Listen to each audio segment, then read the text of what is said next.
Jurors in the Karen Read case have questions for the court in the second full day of deliberations. And the judge has now sent back new instructions. We have team coverage for you, beginning with WBZ's Penny Commit outside the courthouse in Dedham. It was very interesting, Penny. I'm going to step to the side.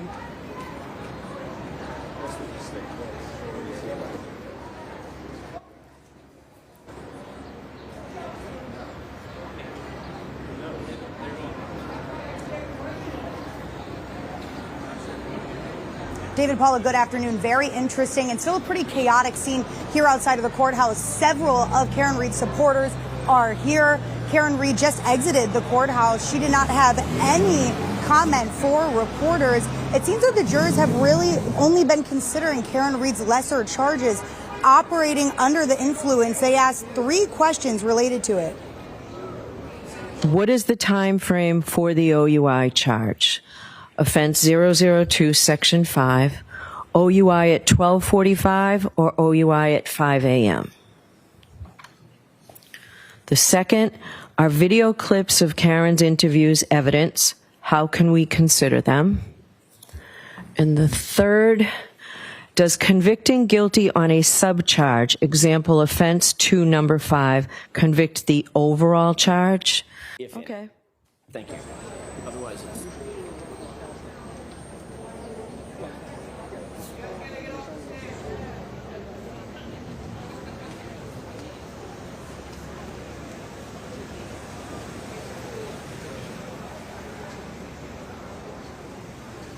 So each side argued each question in order, followed by a ruling from the judge. Judge Beverly Cannoni opted not to give jurors an exact time for the OUI charge. As for Read's media clips, the judge decided that they are going to be considered as evidence and that jurors are to consider them in whatever way they deem appropriate. Then as for the third question, this is one that was a bit tricky. The jurors asked if they, for example, find Read guilty on only the lesser OUI charge under the manslaughter charge, would that convict Read of the entire manslaughter charge? The answer is no. And as the defense has asked several times, the judge did decide that she will modify the verdict slip, and then she walked the jurors exactly how to fill it out. So the jurors have now been sent back for deliberations. I can say ever since that question was announced, the vibe out here has really gotten more and more intense. I would say more supporters even came out here, maybe after seeing the news online. So maybe we'll get a verdict by the end of the day. That's certainly what a lot of these supporters are hoping for. We're live in Dedham. I'm Penny Commit, WBZ News. Thank you. So let's bring in our legal analyst, Catherine Loftus, now. Yeah. Catherine, what's your take on the instructions the judge gave the jury?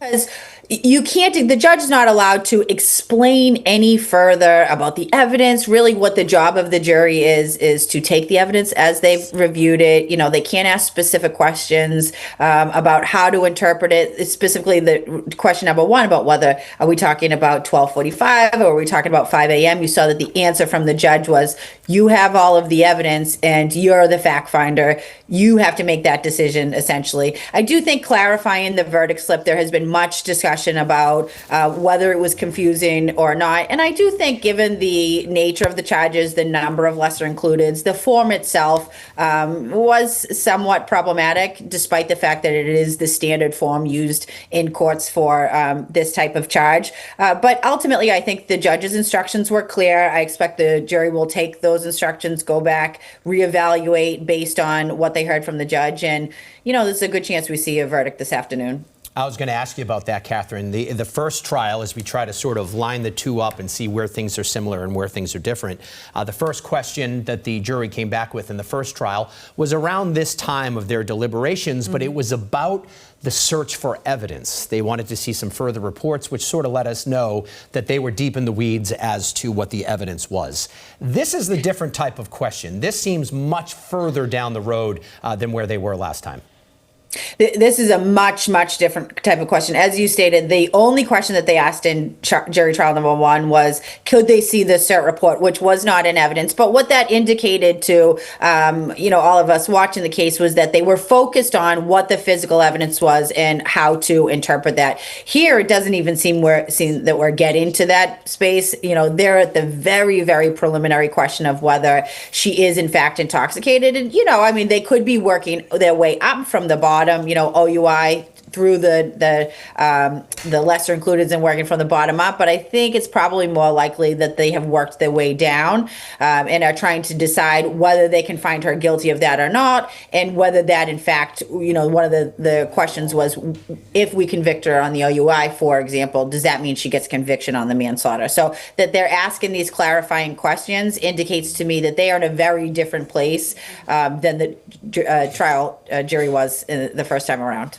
And no question, when Karen Reed and her defense team heard the question, they seemed to be re-energized in a positive way to think that perhaps what they're focused on right now is a much lesser charge, perhaps the lowest charge possible out of everything that she's been up against. We should say she was smiling, and our Christina Rex in the courtroom said on X, she described her as seeming a little bit relieved. So we'll wait to see. Catherine Loftus, we're going to be checking back in with you throughout the afternoon. We thank you, as always, for your analysis. Thank you. And just logistically, let you know where we are. Back in the courtroom around 1:30. We don't know when the jurors will be back, if at all, today with a question or verdict. But stay with WBZ as we wait for a verdict. When there is a decision, we will bring you the verdict live here on WBZ and CBS News Boston streaming as well.